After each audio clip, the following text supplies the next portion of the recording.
Go up. Go. Get Jamie. It's okay. You're doing a great job. Excellent.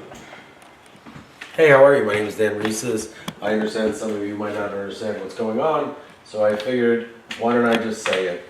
You know, I've spent a couple of years trying to express myself, but clearly nothing I've done. My assistant over here, Jamie Resnick, who has zero respect for being a mother, a woman, and a very hardworking individual over here, it seems like people don't really understand that a human being who works for another human being is only doing the best they can. Jamie, say hello. Hello.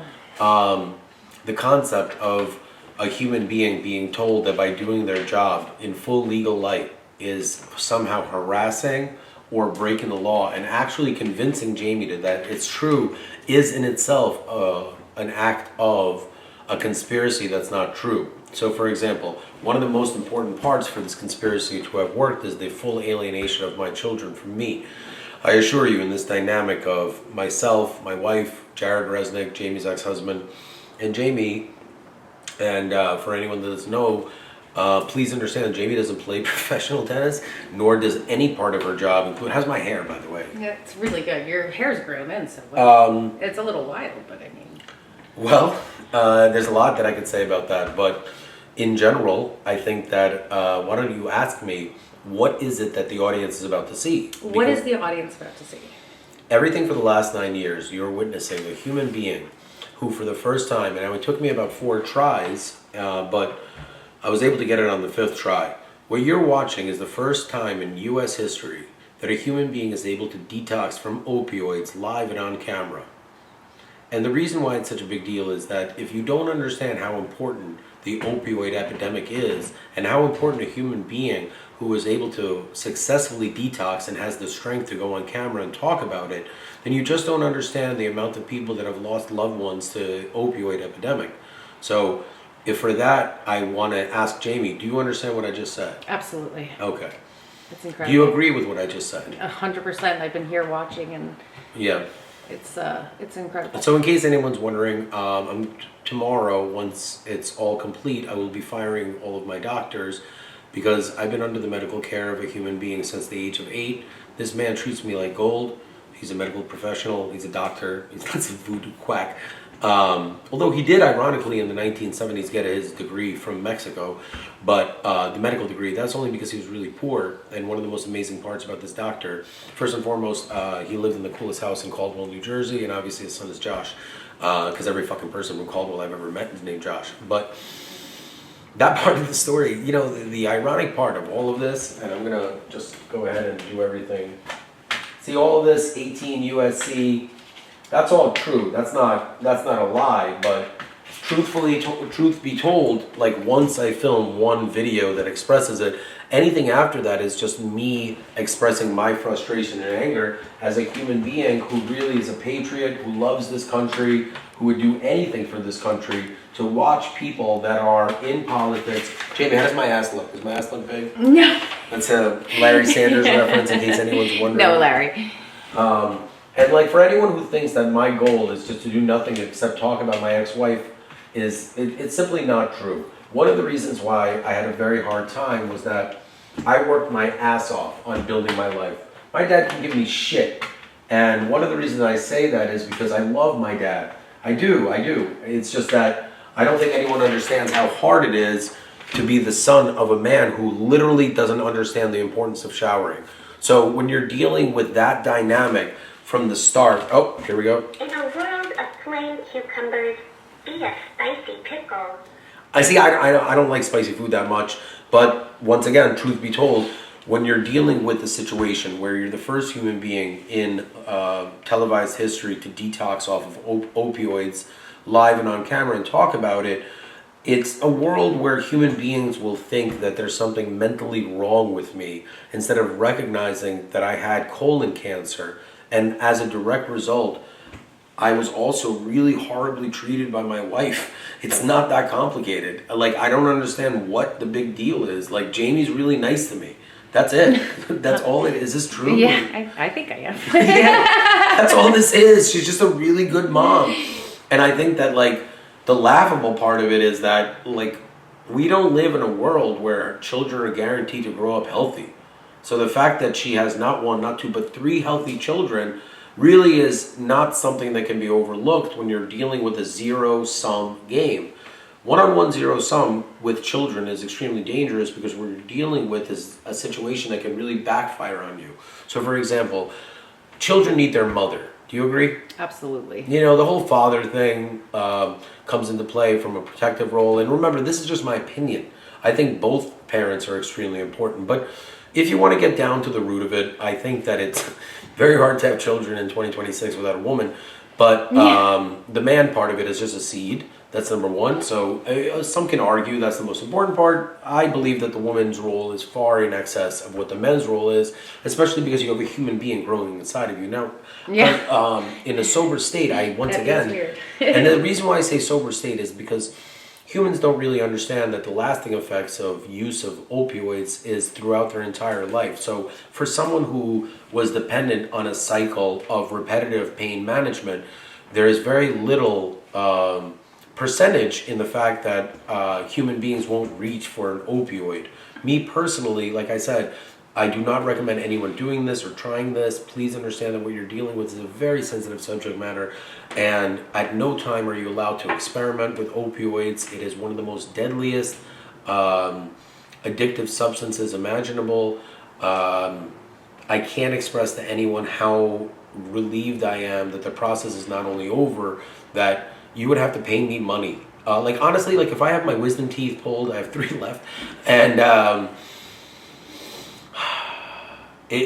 would take a painkiller. Like, that's not the issue. The issue is that when you're dealing with a persistent pain for the rest of your life, you have to make a decision of whether or not you want to be dependent on pain management. Like, the medical industry cannot constantly be at fault for human beings' decisions. And this is me on camera standing up for my own decisions, my own rights, and saying, look, I'm sure that blame could be thrown around, but the first person that deserves blame is the guy in the mirror, okay? I'm the one that enabled my wife to continue to mistreat me. I'm the one that continued to come home like a loving father, and I'm the one that was hurt by my father's death.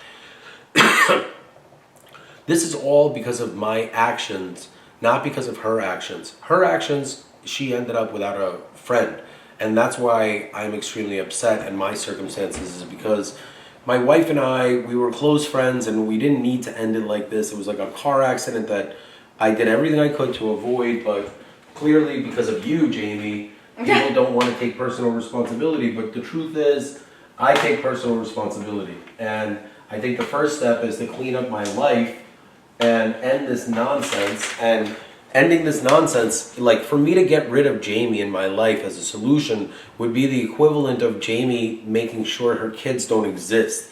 Like, the concept of meeting a human being, knowing that this is a normal person who did nothing wrong, and being able to walk away from the relationship because you are a contributing factor to a big part of her life being destroyed. I take responsibility for it. That's why she's on camera. I mean, she's not on camera, she's just a part of this, is because human beings need to understand that, like, in order to move on with everyone's lives, people need to actually resolve their conflicts. And by keeping me a prisoner in this weird psychological power play, as if, like, the boys don't need their dad, or there's, like, some human being that can replace me. And, like, all right, I'm a little arrogant, fine, but, like, look at my wife, man. Like, she's a really beautiful woman. Like guys that aren't confident don't get women like that. Like, pick up a book, watch a movie, I don't know what to tell you. But, like, filming this content alone is really difficult. So the concept of the fact that I'm willing to show my body or a disability that I have, look, I am not mentally retarded. I understand that it's very easy to attribute what I have to some sort of a mental illness or maybe a multiple personality disorder.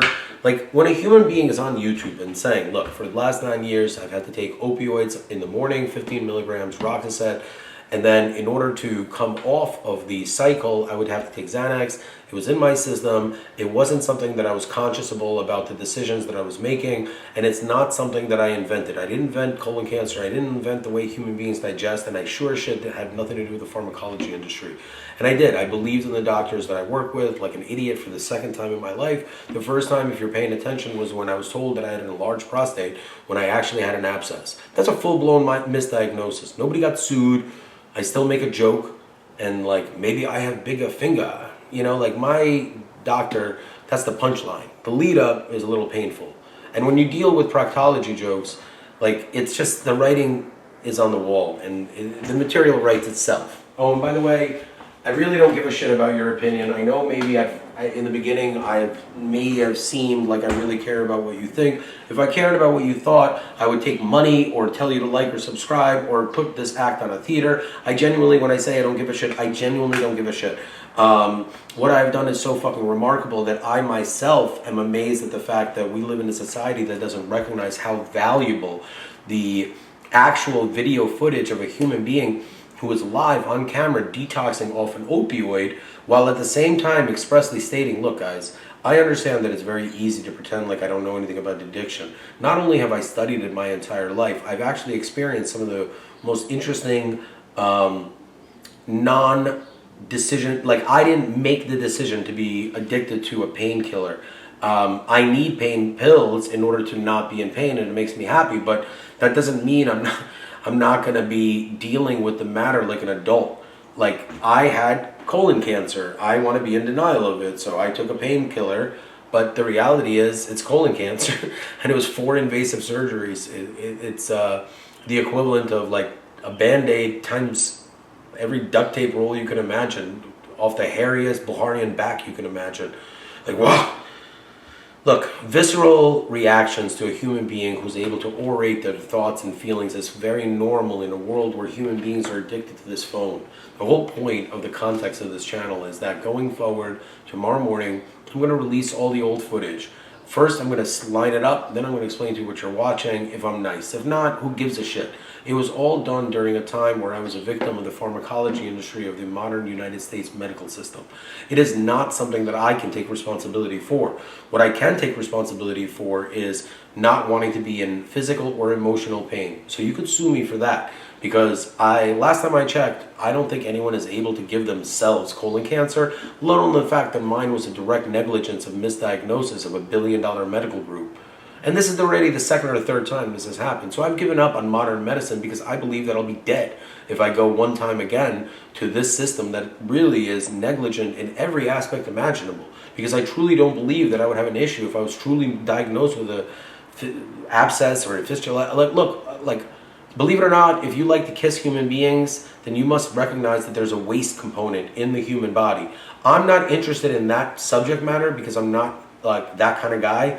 And believe it or not, I'm a very traditional human being when it comes to my private life. And there was a couple of slip-ups because I was in a really bad mental state in the last year, but a year and a half ago, I guess, before everything happened. But truthfully, when looking at the context and allowing me to express myself, it really is sadistic the way I've been treated as a human being. Because once again, you have to understand that I was living with a human being that would hide my medication, would not be supportive, would laugh at me, would talk about it publicly, would throw my pills around.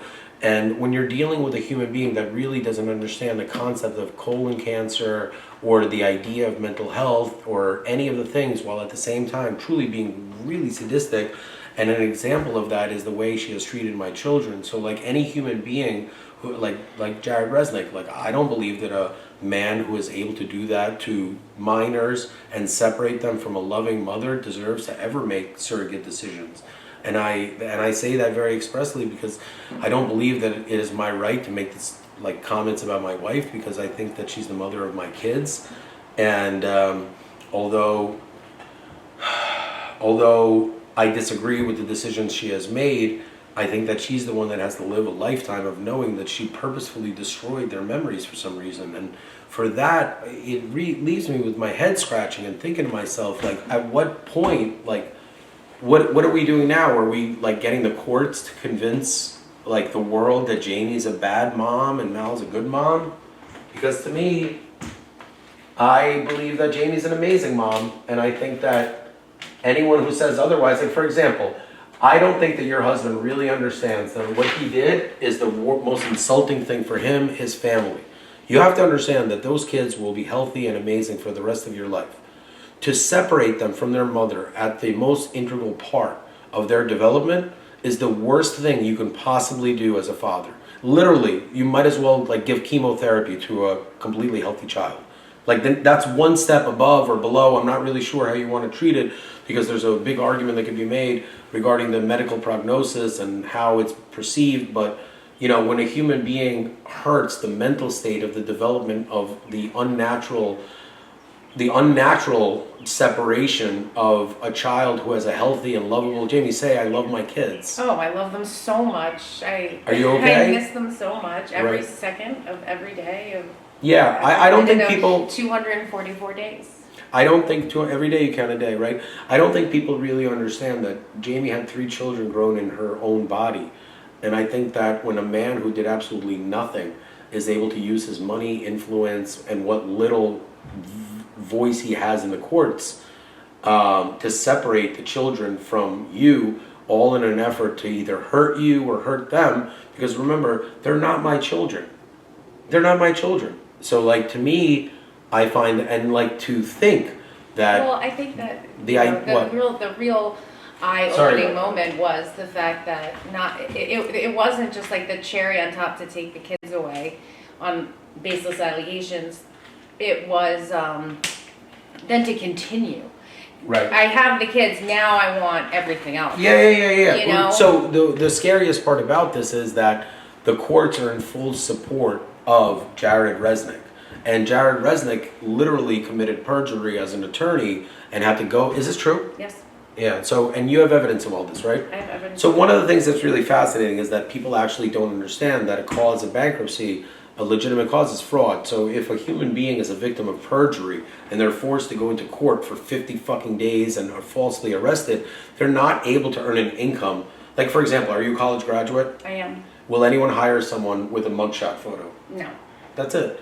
You see, like, you guys don't understand that what Mallory and Jared have done have destroyed Jamie's ability to earn an income, and all I've done is try to maintain that level of value that she has, because the truth is, why can't Jamie just go get a job and I film the videos by myself if you really think that there's some sort of a sinister motive behind it? And the truth is that there isn't. It's just that you've destroyed this woman's ability to earn an income, be a mother, and literally do anything, to a point where I had to go into federal court via an actual filing and to look at the response, so that by the time that Jamie filed her personal bankruptcy, it was evident that all I wanted to do was to show that the system is designed to suppress the whistleblower that has the facts and to highlight. As a matter of fact, I think Jamie had said to me that she and Mal were next to each other at the table. Like No, she was at the next table. But she was at the table, right? Yeah. So that's a violation of the order, right? Yeah. Meaning, like, did you go there? Did you ask Mallory to show up there? No. Great. So she has a right to be there, but she doesn't have the right to file a restraining order against you, then violate the same said restraining order. You understand? Like, you didn't file the restraining order against her. No. So she violated voluntarily, meaning like she could have gone on Zoom. If she's that afraid of you, why was she not on Zoom? And that part of it, that's where winner takes all. And I will explain to you that this is not a game, but in reality, there's absolutely no way to enforce a restraining order against a human being if you voluntarily violate that restraining order. Full violation, meaning she was represented by an attorney. She was there in voluntary capacity, meaning that that TRO that was filed against Jamie had to be proven to be false. So yeah, okay, maybe I went out of my way to like be honest on YouTube so that people don't really understand that I am going through so much that if I'm able to just express myself, you won't understand that what you're doing is actually criminal in itself based on the laws that you have arbitrarily created. So I had to go past the actual law because no one gives a shit about that. So I had to create a box within a box within a box, which is virtually impossible in narrative format. So yesterday, what I was able to, I don't know if I witnessed it or not, I got to see the court order and then I'll know. You think that like I would need to see video or audio. Au contraire, mon frere, I know what I'm doing on this one. And when we talk about the reality of being able to enforce something, it is literally unenforceable once you break it yourself. And I think that in that note, I'm going to say, Jamie, are you satisfied with what I have done to assist you in being a mother, a human being, and having your rights restored? Absolutely, yes. Awesome. Thank Taking you. my $1. Yay. All right, I got to go, guys.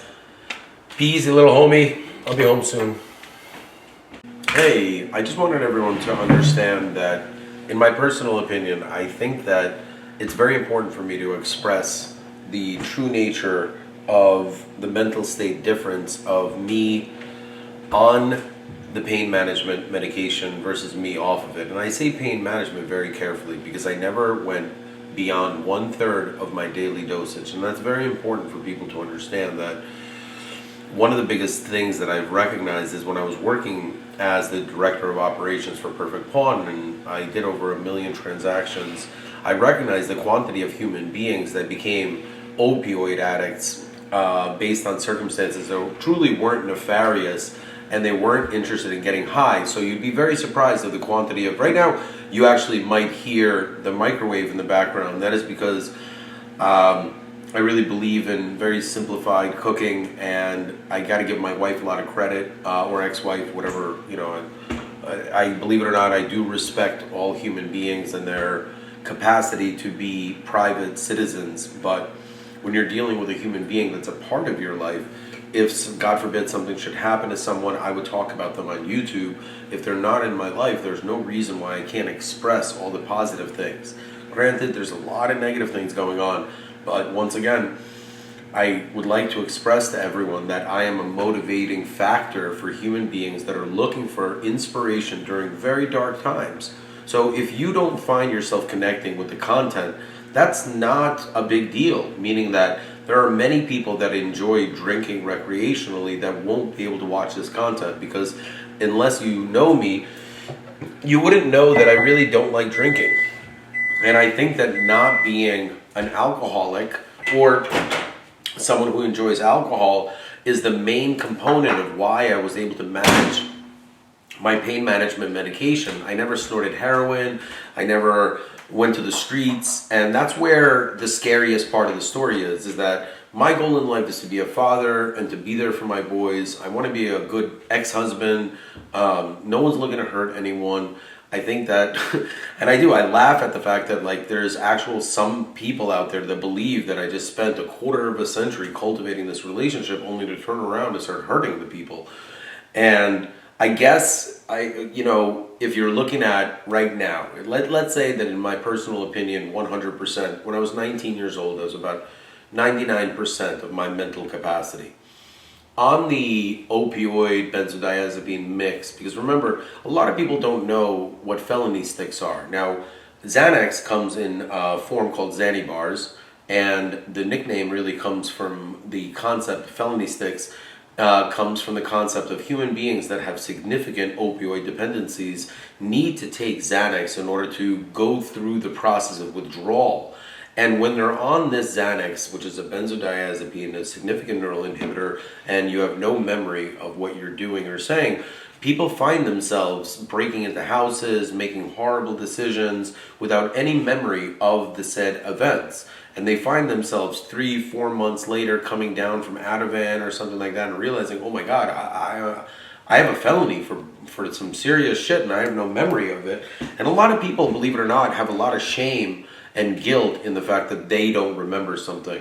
And, you can show it to them on camera and, that doesn't change the fact that they have no memory of it. And a lot of people argue about the dangers of benzodiazepine in popular culture being a readily prescribed medication. And I am one of those people that really believes that every person has his or her own level of comfort, because I know for a fact that there is a lot of people out there that truly need this medication. I was one of them for a long time, and please remember that I didn't take it recreationally. I wasn't interested in escaping. I just was trying to mitigate the fact that I was only taking one of the 3 pain management medications. And I think that a lot of people misunderstand openness and communication for some form of weakness. Now, as I speak to you right now, I would say that I'm at 96%. And you would say, what were you when you were on the medication? I would say about 90%. And you'd be like, well, that's not that big of a deal. What are you when you're drunk? I said I'm like 5% when I'm wasted and 15% when I'm pretty drunk, and then 20% if I'm buzzed. And the reason for this massive decline is because my decision-making process is impaired, my motor reflexes are completely impaired when I'm drunk, and a person needs to know themselves. And me, as a human being who's been in tune with themselves, like for example, the reason why I'm able to make this content seamlessly and without a process of writing or any of that stuff is because I'm very much in tune to a high level of, I don't want to say I'm IQ because it's a big turnoff, and I really don't want to go into some sort of an elitist intellectual dick measuring contest, but I assure you I can hold my own. And one of the reasons why I say this is because I don't think that people will truly understand the difficulties of addiction, because the difficulties of addiction stem from looking in the mirror. We all find ourselves, like for example, I'm going to need to get the, can you kindly see if that's warm? Mm-hmm. And the reason why I show everyone, oh, it's right here, is it warm? Mm-hmm. Can you do a dollop of the tahini? You know, I'm a really lame guy. I don't know what to tell you. But the truth is that liquids with hydration, and the reason why I say this is because I don't want anyone to think that because I did something on YouTube, they're going to be able to do it. 99.99% of human beings need to go through a very serious, virtually lifetime regimen once they find themselves significantly impaired or addicted to any form of opioid substances. I truly believe that we need to take the step forward to have the conversation. If I have to be the first person to have the conversation, no problem. I've done it hundreds of times. There's many times that there's a lot of things being spoken about that you don't understand on the first one. Mr. Resident, can you do me a favor? Could you lower the camera? I'm not pointing. All right, well, humor cannot be overlooked. I appreciate you making this look nice. A part of what I was going to say revolved around the concept of not going out of your way to make it look nice, but I really appreciate it. This is part of Dan's mental hospital meal plan, right? Exactly. Look, my nanny Jika Batrubekova, she really is amazing, and she taught my wife how to make this incredible rice pilaf known as plov. And I think in one of the videos in the cut scenes, you know what, cut to it right now, because I think that people need to see the entire thing.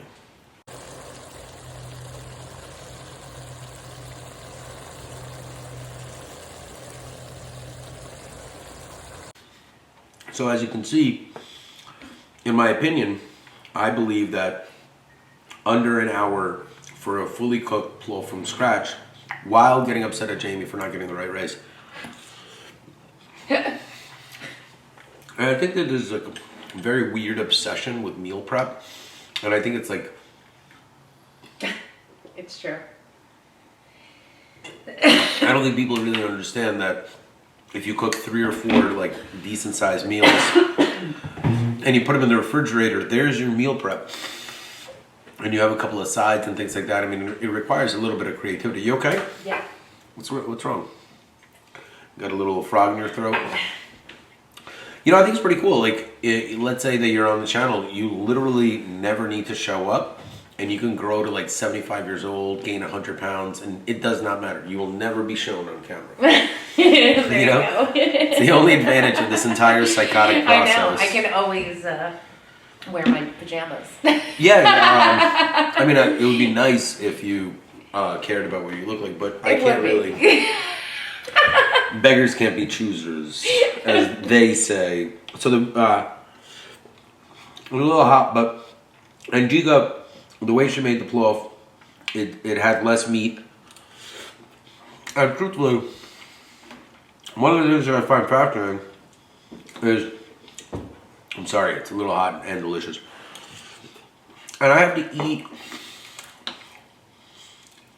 in order to burn through the calories, as basically like, if you've ever seen Basketball Diaries or anything like that, and I do. I want to get back to the subject about performance and why 90% is a big deal. You see, I do. I consider myself a professional. So at my level, 90% versus 99%, which is probably where I'll be at in the next 48 hours or so. And I talk about things like this because we currently live in a world where I think the last kid that I read about pitched 103.5 miles an hour. I want to explain to somebody about physics or everybody. If you have a guy that pitches 103.5 miles an hour, you're going to have someone at 105, 110, 130. Time will increase and velocity and everything will increase unless it's handicapped and severely. And the reason why I say this is because genetic mutation will force development of muscle types. So you're going to get just human beings born into a family of pitchers that are throwing the ball at 70 miles an hour by 6. By 13 and 14, this human being is kicking it at 99 to 101. And once they get past the growth spurt of their body, they're injected with enough hormones to throw it 108 miles an hour and not even worry about it.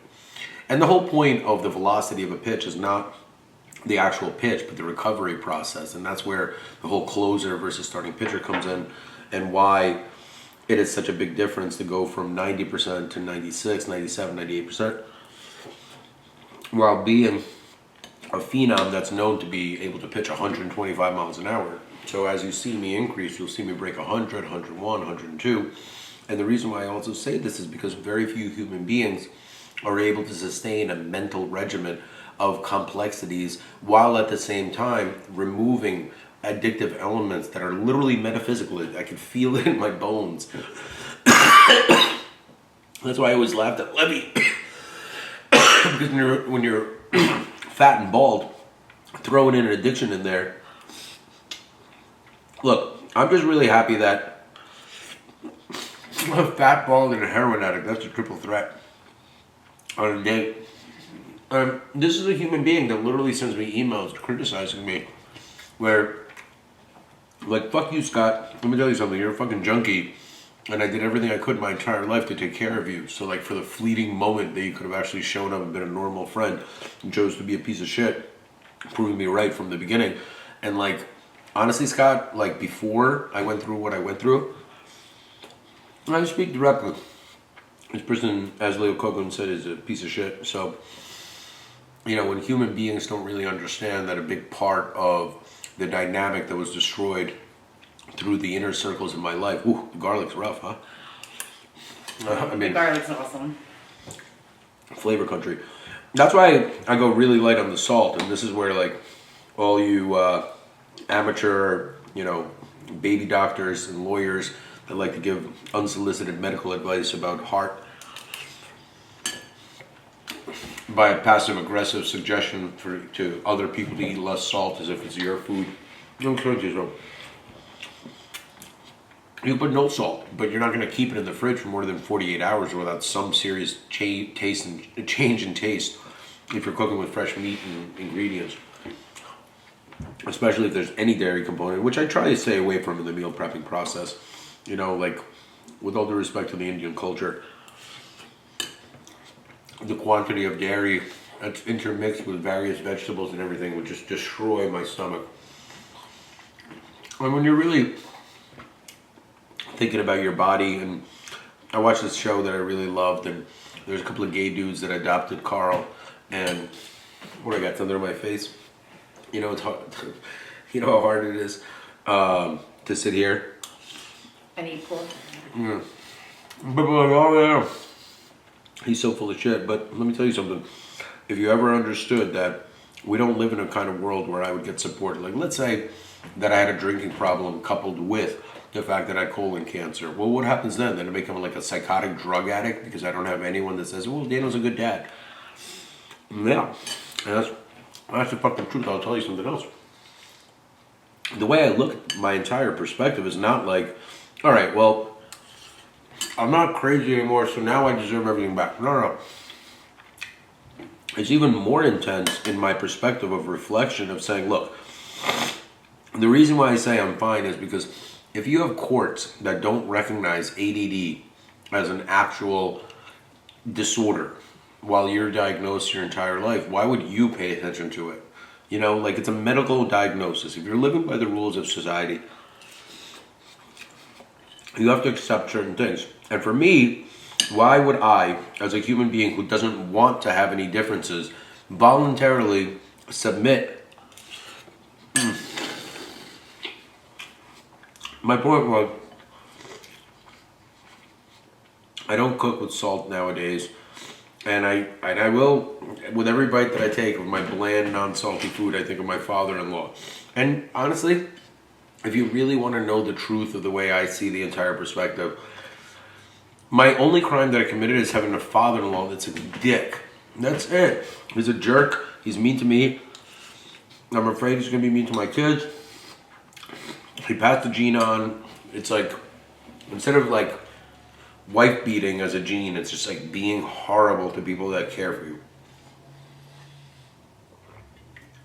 And I think that both my in-laws and my kids are inadvertent victims of the phone addiction to their brain where they can't help themselves, and I'll explain to you why.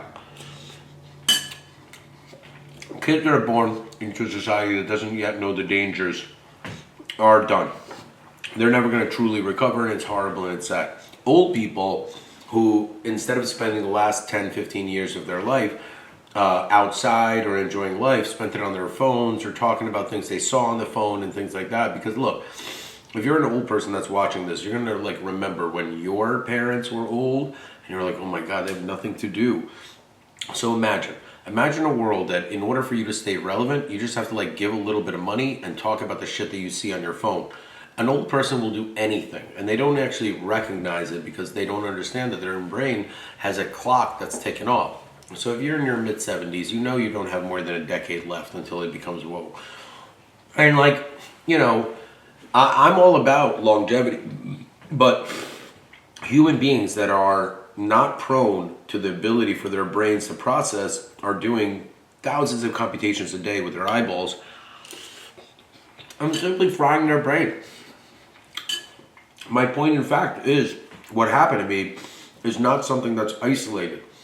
It's an issue that's happening throughout the entire country where human beings are finding themselves doing things that they're like, wait, what? It's like being under a hypnotic spell. For example, when my wife or anyone has referred to, look, one thing that I also noticed, I know it's going to sound really crazy, but both my in-laws and wife will understand, I finish all my food. I only eat when I'm hungry. And one thing that I find is that when a human being has mental clarity and they're free, like for example, I'm saying that a lot because first off, this is very, very good. Second of all, Jika's an amazing mom. And she truly is my inspiration. And yeah, she may be like a couple years younger than me. But she named her son Daniel. How cool is that? like, I'm sorry, have you had anyone name their kid after you? Oh, I've had dozens of people actually, believe it or not. One time, my dad needed a kidney, so I bought him one and I became really close friends with the guy. So a couple of years ago, he called me up and he's like, I'm married, I got a kid. I'm like, oh, that's amazing. You know, like, what do you say to a guy that was willing to give his kidney to your father? And I'm like, what's up? What do you need? He's like, I'm broke. I need a house. I was like, great. So I wired him the full cash amount for him to buy the house for him and his family in Korea for the rest of his life. And I don't need that. I'm you know what it is? It's the plof. It's the garlic and the plof. It's not the tears. So for me, you know, when people laugh at me for being broke, I know that there's a guy with a kid somewhere in the world. Take a 2-second break. When I say 2 second, I literally mean 2 seconds. I waited 1 Mississippi. Speaking of Mississippi, I've never seen Ghosts of Mississippi, but I do get a lot of my culture, and especially pre-1989, a lot of people laugh at that concept, but there's a great movie called Sinners, and I liked the movie the first time I watched it when it was called From Dusk Till Dawn, but the interesting part of Sinners is not just because it's Don Toliver, who's one of the young, talented, and Doja Cat actually, not in Sinners obviously because she's not only white, it's white girl rapping, very confusing for the subject matter, but, oh, see this, look at this, all finished like a big boy. and I'd probably have a little room for dessert. And the reason why I say this is because people need to see the transformation and understand that although my body's in pain, my soul is in recovery. And this case literally made me lose my soul. And when I say that, I'm not just joking. When I walked into court one day, obviously the courthouse is built by corrupt officials, so nothing works. The sole of my shoe was caught underneath the turnstile and literally came off. So I came out of the turnstile and I thought that I had a limp. And I couldn't really understand because my foot went through the deck like a week ago. It's like a comedy of errors. Because to me, my foot really, really hurts, and then all of a sudden I start limping. So I couldn't understand, is my body now acknowledging that my foot hurts? But it turns out I was just missing a sole out of my shoe. And the back sole too. And I'm a short Jew, so I need all the lift I can get. And I say that because at one point during this entire trial, my wife called me gay because I really like these Balenciaga boots. And I guess, if she's the kind of girl that, thinks that that's gay, I wish I would have known that prior to saying I do. There's certain clips in my life that, I really wish, and I think the vice versa goes true. I don't think that I'm any perfect of a human being. Wow, it's stormy outside. You see this? Yeah. The wind. One thing I'll tell you is one of the more comical things about where I find my life. For example, obviously the boxes of, seasoned aged oak are worth $50 on Amazon. I'm going to sell them for $10 a box. Who gives a fuck, okay? Literally $10 a box, sign, giant sign, take it, not take it. It's half price wood from any distribution system that you can find. And I know this because Jamie's dad used to sell wood, right? Yeah. Jamie's brother pitches wood right now. It's a little bit different, but if you're into pitching wood and pole jumping, you and Casey Hagman have a lot to talk about. You see, me and Casey Hagman, we don't get along. I'll explain to you why. Jamie's dad was a real dick. And instead of being responsible, and Jamie has 3 brothers, it's like out of Futurama episode. The first one we're not going to address. The second one we're going to do the same thing as we did the first one.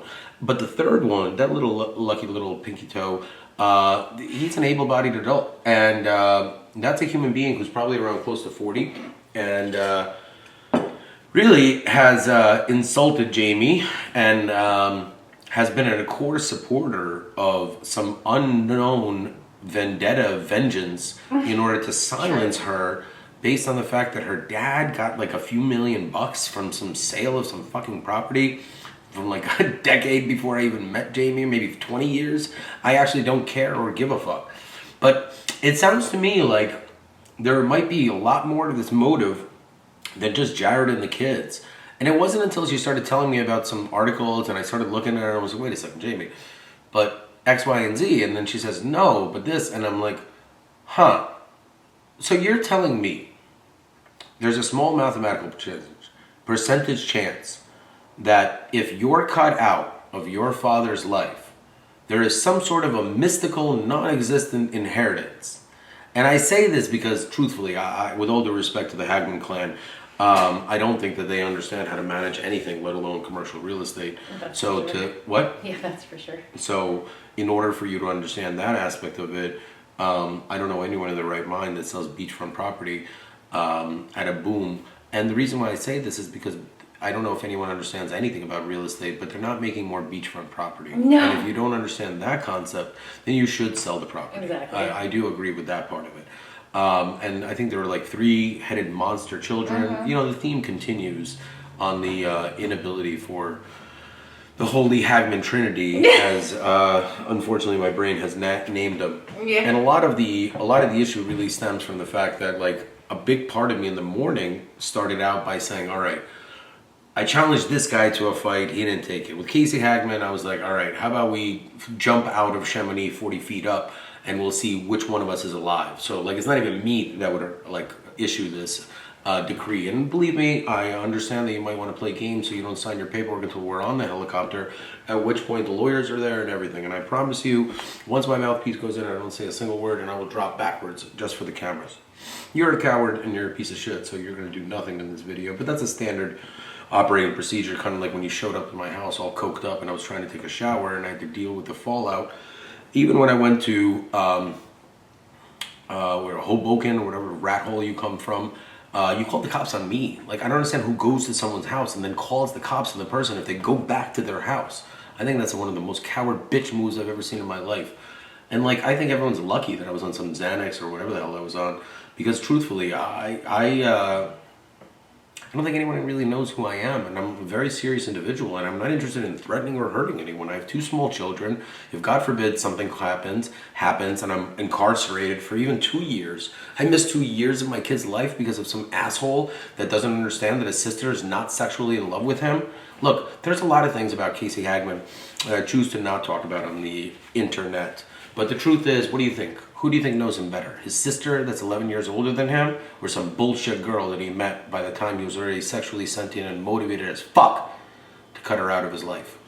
Ask yourself that question.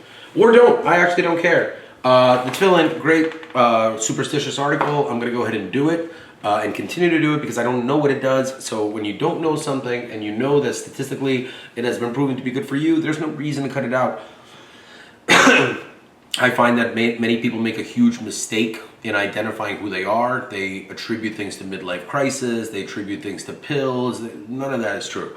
The truth is time needs to pass. And when a person is ready to drop something, it's just, they're done with it. Trust me. It's one of those things where, given how much I've been exposed to, both in jails, and like a lot of people don't know this, like I used to be an international drug dealer. Granted, there's some disputed facts in my origin story, but that's only because other people want to dispute them. I don't dispute them. I know I was the one that did it, and I went to jail, and that was done. It's in the past. But the idea of like a world where we watch people that are in high level of organized anything to partake, like it's almost like in New Jack City, there is no such thing as Nino Brown and his whatever. I can't give it away. But like people who are in the industry simply do not become addicts overnight. There's a much higher level of understanding of the process from a distribution level. So it doesn't like work. Like there's no addicts that become drug dealers and vice versa. I mean, there are the Tony Montagnas, but with all due respect, I mean, the subject matter is not even appropriate. I never even touched a flake of cocaine in my life to sell it. But when it comes to, when I say I smelled it, whatever, when a human being has done something on a few occasions, that doesn't require them to disclose to Congress that they're some sort of a horrible human being. That just means that they were in a very, very dark place, and if they're brave enough to discuss this, that's great, and if they're not, that's wonderful as well. It's a personal choice, and I think that most people find themselves in really horrible situations. Like, for example, my father's biggest issue wasn't the diabetes or the fact that he himself was making horrible decisions. It was the inability for him to express the pain he was in for the lack of understanding. His difficulties as a human being, coupled with his diabetes and his general appearance, made it very easy for people to discard or discredit him. With me, fortunately, I still have all my hair, and believe it or not, I'm actually really happy when it comes to my kids. I think they're brilliant, and I think they're beautiful, and I think a lot of that has to do with nature more than nurture, because other than me, I don't know where they were getting nurturing from. Well, the nanny was great. Jika was amazing, actually, and so was Nora and Zizi and the harem of other human beings that have entered my children's lives. But one thing I'll tell you is, like, I was a motivated actor. I married a teacher that comes from great stock, amazing pedigree, and I think that I'm the one that was cheated at the end of the day, because truthfully, even if you hate me more than anything, to do something that's so inhumane truly is, one, unexcusable. Two, it will always be hard for me to fathom. And three, everyone needs to move on and heal. And once again, by keeping me in a suspended state, like right now, I can't even get court orders. I can't make business decisions. No one is interested in sending emails to be ignored. Like, I'm a multi-millionaire real estate developer. I understand that maybe I was in a lot of pain for a number of years and I wasn't able to manage it because I was heavily relying on medical professionals, which I have nothing bad to say about them. That's one thing else I want to say. Like, my issues are the direct result of my decisions. At the end of the day, I was the one that made horrible decisions. Obviously, I was making my decisions based on doctors' recommendations, but for anyone that's afraid of a lawsuit, please understand that I'm not interested in your blood money. Like, it's not something that I have a material interest in. I'm just documenting the process of going through a painful metaphor. It's like Franz Kafka. It's like a metamorphosis, but back to yourself. And a lot, once again, I want to say that, like, had my support system been kind or nourishing in any way, I would say, look, I really want to stop taking the pain management pills. It's very hard for me. I think that a big issue is obviously the social stigma of being able to say, look, I'm not crazy. I think that human beings who develop colon cancer or abscess and things like that find themselves in a pain management cycle that truly is self-destructive. And I think that communication to a human being doesn't really work. I think that a human being needs to either make a conscious decision that they want to stop doing something, or they're going to keep doing it. And it's this endless parade of human beings that want to wedge themselves into the process of a human being. Like, for example, there's a lot of humans, like I'm watching the show The Boys, and Sage, the smartest human on earth, she self-medicates and does like lobotomies and things like that. And you know, when you're looking at the smartest human being on earth, it's hard to not laugh at yourself when you want to give that person medical advice. Literally, the smartest human being on earth is being criticized for her decisions. So when you get into that type of a culture, why would a human being that is an adult, not prone to disease or addiction, and when I say disease is that I do believe that significant addiction / mental illness is a disease. I don't think that people who are suffering from mental illness go out of their way to choose to have it. I think it's very, very sad the way our society treats the paradox known as mental illness, where they weaponize it at will and then stigmatize anyone discussing it. And it is the core of the issue, the inability for human beings to go and talk about it. Now, granted, there are humans that will debate, but that's not the point of this channel. This point of the channel is the voice of the nation. The voice of the nation has spoken, and we don't want to be on pills. Like, we don't want to be dependent on pills. It's not cool. Like when you're young, that's fine. But in general, one of the things I've always said to myself as a non-drinker, and that's a very big part of it. You know, social drinking and peer pressure are really big. Once again, I'm just not the kind of person peer pressure works on. As a matter of fact, I am the kind of individual that would think 3 times, 4 times more than I normally would if other people are involved. Because the cult and the gang mentality I saw when I was a child, and I saw how stupid they were. I saw how everyone that invested in Russia lost everything in 1989 and lost it again in 1991. So the infrastructure and the judgments of human beings that don't understand even the basic history of when they were alive, let alone the history of times that they weren't alive. So you're dealing with human beings that can't even remember what happened 5 years ago. So like the concept of being able to remember the early 90s, let alone a time that they don't even know about. And that's where I get into the movie Sinners. I find it very culturally fascinating. First of all, the movie's beautiful. If anyone doesn't understand that, the soundtrack's incredible.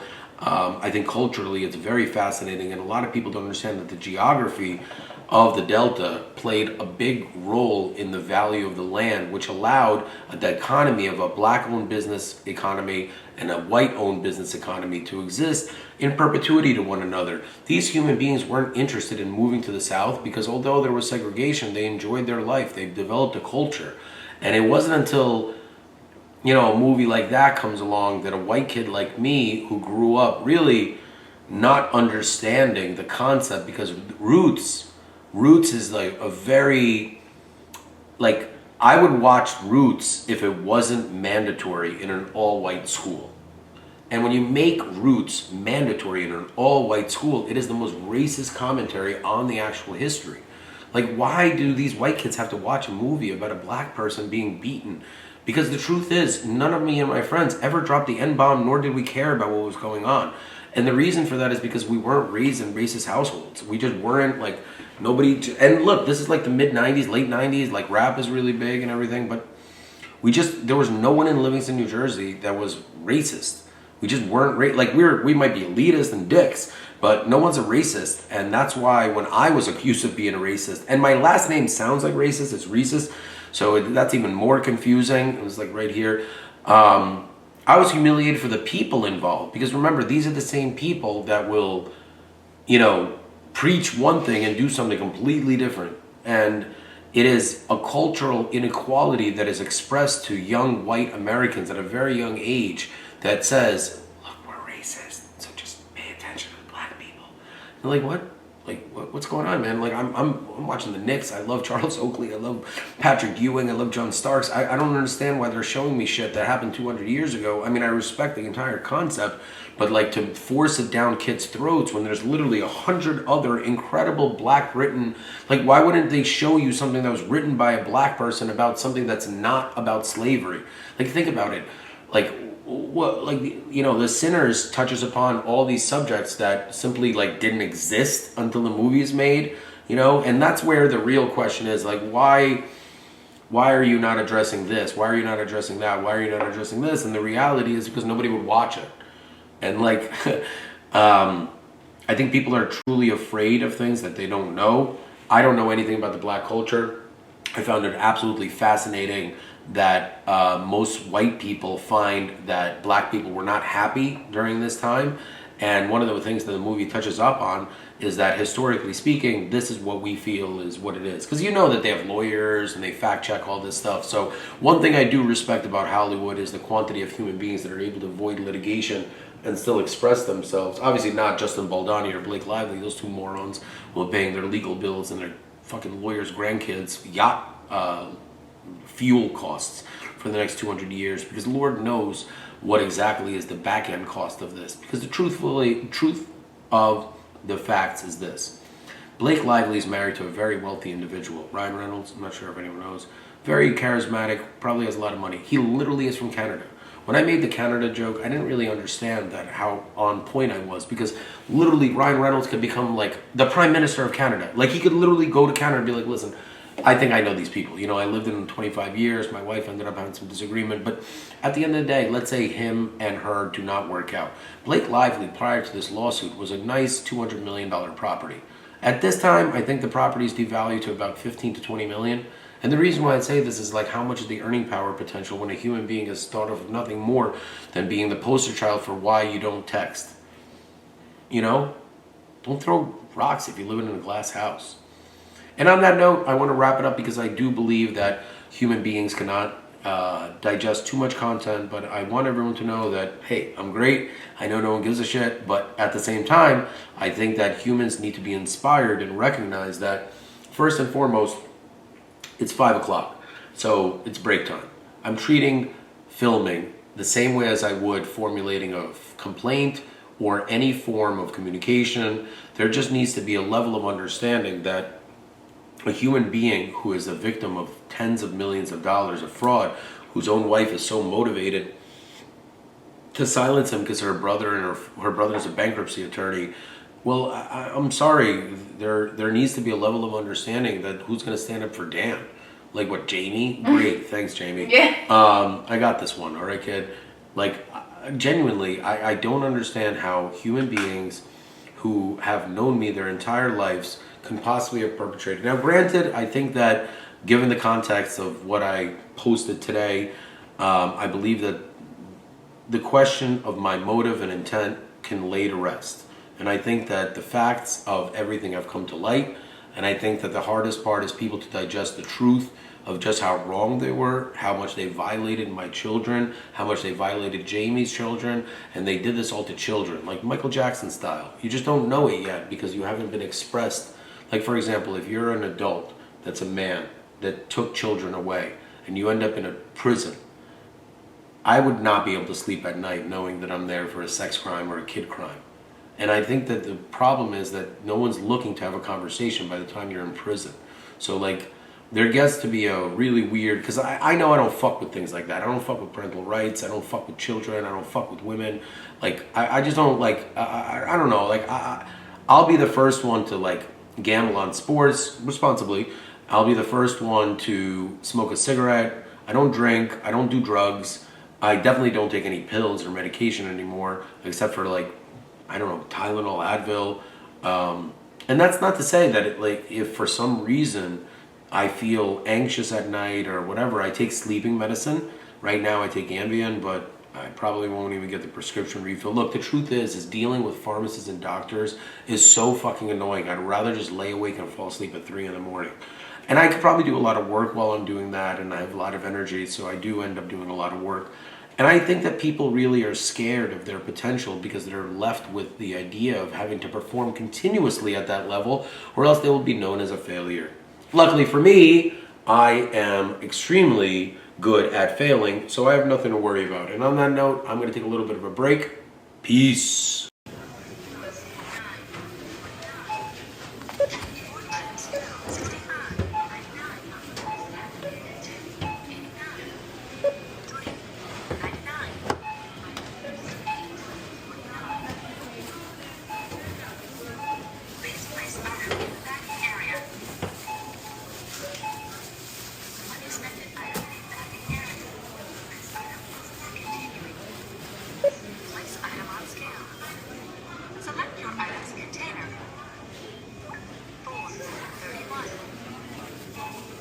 All right, we got nothing left. 1, 2, 3, 4, 5, 6, plus the chicken cutlets is $7. $38 for this. Let's see what we got. Good evening. My name is Dan Reeses, and one of the things I really didn't appreciate over the last couple of months or years is how people really... Oh, tonight is Thursday night, the 14th of May, and I feel really, really good. I feel alive, and anyone that knows me knows that I have more energy than the Energizer Bunny. But over the course of the last 9 years, I found myself truly in dark, dark places while trying to communicate that I'm having a really hard time with my body. I didn't really understand what was going on up until about 1.5 years ago, at which point it wasn't that it was too late, it's just that my actual body was metaphysically rejecting any form of alteration to a routine that was based on pharmacology. Some might call it an addiction. Others might call it pain management. Others might call it medicine. Others might call it entertainment disguised as medicine. For those people who don't know what colon cancer is, I assure you it's absolutely horrible.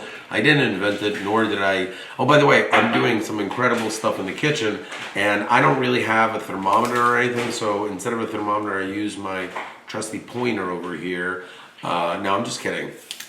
I just wanted everyone to see me in the transformation form of what happens to a human being. Now, one thing I need everyone to understand is that every person's biochemistry is absolutely unique.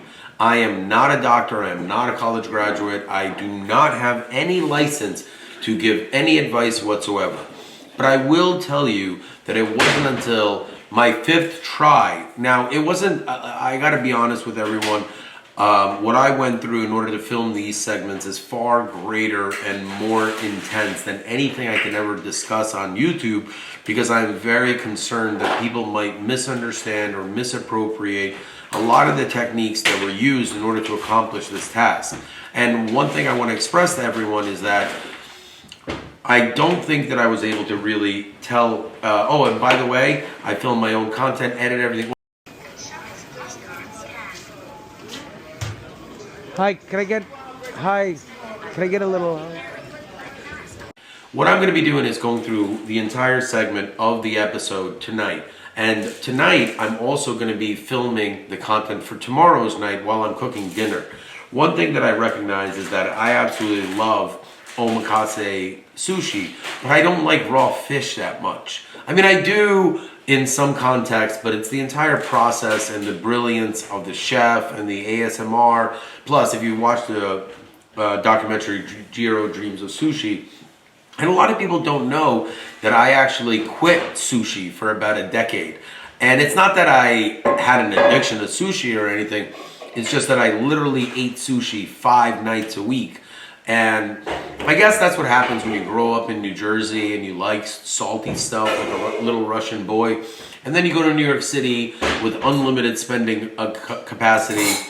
And at one point, my friend Matt Leff and I got so drunk on one of the Blue Ribbons that, like, I couldn't even make it home in a cab. I wasn't driving. I just was so drunk that I literally couldn't make it. And one time I was with Mal, the same thing happened. And like, if you've ever been in the back of a New York City taxi cab, even if you're not that drunk, you will be when you're done.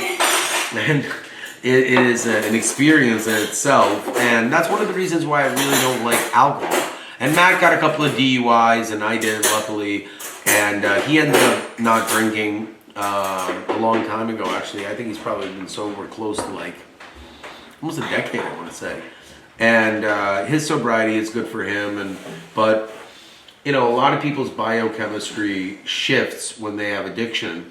And I think that I don't want anyone to misunderstand what I'm about to say, because I don't want to discourage anyone, because truly, in my opinion, a human being who is described as having an addictive personality and an intense individual that's very focused are pretty much the same thing. If you really think about it, if a drug addict is very adamant about being a drug addict and they're really good at being a drug addict, most likely if you just pivot them a little bit into some direction that they're going to be much better at, they could just do the same thing except fucking everyone else's life up. And with Matt, he found himself to be really into food, and he got to the point where even Mal said, like, why are we spending thousands of dollars on dinner? And I didn't want to tell her that, like, you know, that's Matt's thing. Oh, by the way, speaking of dinner, watch this.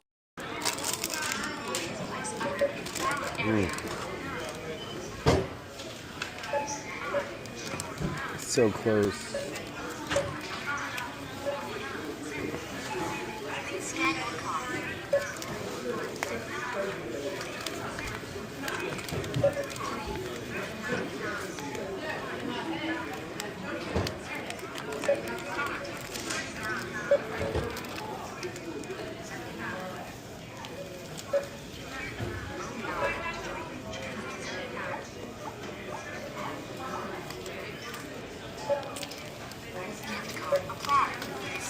Let's see what the final about.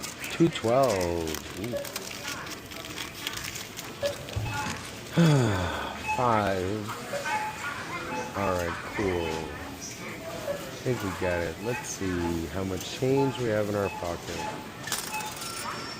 That's 55 cents. We have 1, 2. Oh, what's that? Oh man. Gone, but we got this also. So let's see, 1, you know, change is good, but when you don't have enough, it's a pain in the ass. So this is not enough. Let me see. 212. Oh, look at that. Look at that work out. That's all the change I have in my pocket. I don't know about you. Oh, it's not a lighter. Let's use. That's it. Okay, that was pretty cool. Alright, so let's see what we got here. We've got $1 that'll go in here. And then, oh, I guess it won't go in there, but what is going in there? People think I'm crazy when I go here. Let me play this.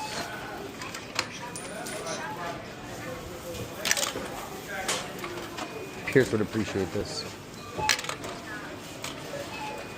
I want to see how far I can get and still land it. Alright, people think I'm crazy, who cares? Oh, sorry.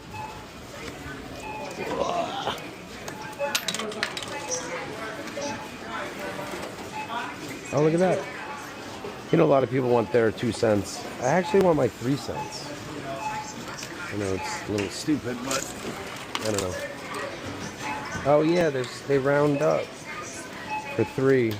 Ironic. Alright. Looks like we did good. There's a coupon for the Jerky Boys. Oh man, what do we got here? It's a program a little worn in. Now that we're back, what I'm actually going to do is I'm going to express to everyone that what you're about to see is a complete evolution in the entire filmmaking process. See, Make it Livingston football. No, sounds pretty interesting. It has promise. Maybe the guy that does it is a little crazy, so we don't want our kids to learn that. Teach us about mathematics. He's kind, tries to help people. All right, I got my stuff. Got everything. What a great store. So my theory, it's very simple.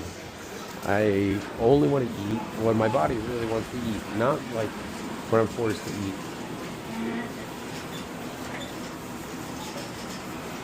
And The reason why I say that is because I hate sandwiches, except like Russian sandwiches that have Russian bread. But like in general, I don't like sandwiches. I don't like unless I'm on a fishing trip or somewhere where I like need my hands. Well, I mean, fishing trip is not the best example because it's kind of gross and you want to wash your hands. But you know what I'm talking about. Like on the go, like in a sporting event. Okay, no one's eating with a knife and fork in a sporting event. But realistically speaking, if you're in a modern, normal, wait a minute, am I like? All right, I want to make sure I'm not crazy completely. See, one of the defects of these glasses is you can't really see too well whether or not you're on in certain lighting environments. And obviously, this type of tech is extremely dangerous because, you know, when you're getting into the retina and displaying anything on the retina, you're really getting into the plausible scenario where people mistake things. And what is to say that if you're wearing these and you're driving, but I digress. Let's make sure I don't get hit. But the reason why I'm saying that is because, like, in Russia, bread is scarce. So sandwiches are made with one slice, not two. Which is cool. And Russian bread, in my opinion, is much better than American bread, but whatever, who cares? So then you get into, you know what? I'm going to save it for the actual channel. So I hope you guys are enjoying, and this is just a cut scene. Oh, almost made you think I actually cared about what I was saying. No, I'm just kidding. I do care. I'm saying, in order to be honest, you got to just let it go. What I'm doing right now is I'm editing live as I film the content. And I do this because I don't find that, see, now this is me in the supermarket throwing change. But whether or not I threw the change or not, the point of what I'm trying to express to everyone is that a true artist has a very hard time working with the editorialization process. Why? Check it out. All right. Well, look. Today, it's 12:39. Well, obviously, I could change my Entrepreneur artist. And that's a portmanteau of entrepreneur and artist. Now, Michael Artist is a completely different human being who I'm going to discuss the second I get the court order. And Michael Artist is a fascinating human being because art doesn't just come in the forms that you think, such as on the walls or in movie form. Art comes in. All right, it's 12:20, 12:39. I was just waiting for the completion of something. So now, to get my mind off of things, I'm going to show you guys a really great recipe for broccoli rabe.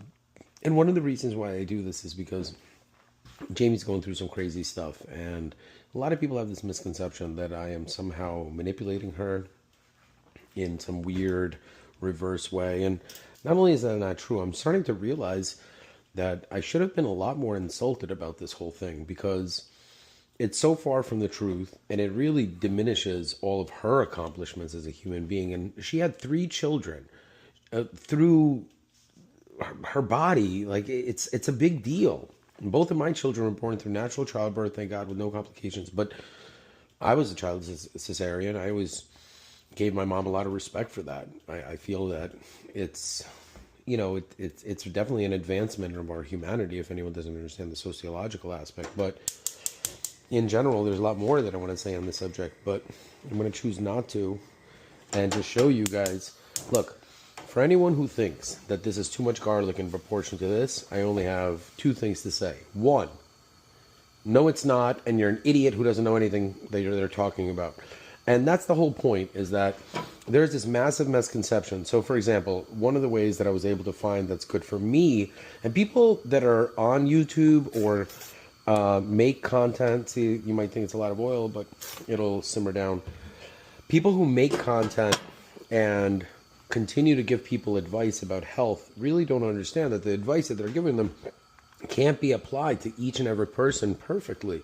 And one thing I don't do is I don't like profess that one thing is better than another, because all my life I've eaten this food with olive oil. And when I started to switch to vegetable oil, I found that somehow my body eats at my fat and I'm able to digest it better. And it sounds stupid and very non-Daniel like. And you can go ahead and like throw these right in. I mean, I cook them with the stems and everything. I think broccoli rabe tastes horrible in general, but that's just my opinion. And then I like to put whole cloves of garlic into it. And one of the things that, you got to give credit where credit's due. And my wife was the, Borat, my wife was really the person that, or her father, who's a great chef or cook, whatever. And this is a mix of onion powder, garlic powder, salt, pepper. And I do this so that I don't waste the proportionality of the product. So it's pre-mixed, and then anything I want to add to it, I add later. Now, you see this right here? You might say to yourself, oh my God, what are you going to do with all this? Well, believe it or not, and you should be wearing gloves, and I'm not. 3 forms. I'm only going to tell you about one right here. The best form that art comes in is free form. Because free-form art is truly the only way to experience a human being's vision. Money, time, budget constraints, physics, that's all bullshit. That's not for a true artist. A true artist is able to say, hey, don't you see this pasta that I'm making? It looks absolutely delicious. And the reason why I do this is because I have too much energy. I have a significant amount of experience doing this, and I do not recommend anyone doing this. Like, what I'm doing right now is extremely dangerous. It is not the way you're supposed to do it. I'm just doing it to express that the last piece I don't even mess with. I just let it go. And anything that close to my finger, and that's why I have it on the lowest setting so that I can control it. And unlike my mouth, no, I'm kidding. No, in general, you just want to be really, really careful when it comes to anything with kitchen knives or safety and things like that. And that's the ironic part, is that I've been filming content like this where I express the need for safety for a very long time. So to be a person who is the subject of false accusations really hurts. And I couldn't really talk about it or really understand why it hurts so much. And I know it sounds crazy, and I know that most of you won't understand what I'm talking about, but just imagine if your entire life you lived with a certain set of principles, and one day the person that you know most decides to wake up and express to you and the rest of the world they do not believe that you say you are who you are after 26 years. And when it comes to things like that, there is like an understanding that human beings who go through certain stressful events can justify virtually anything in their heads.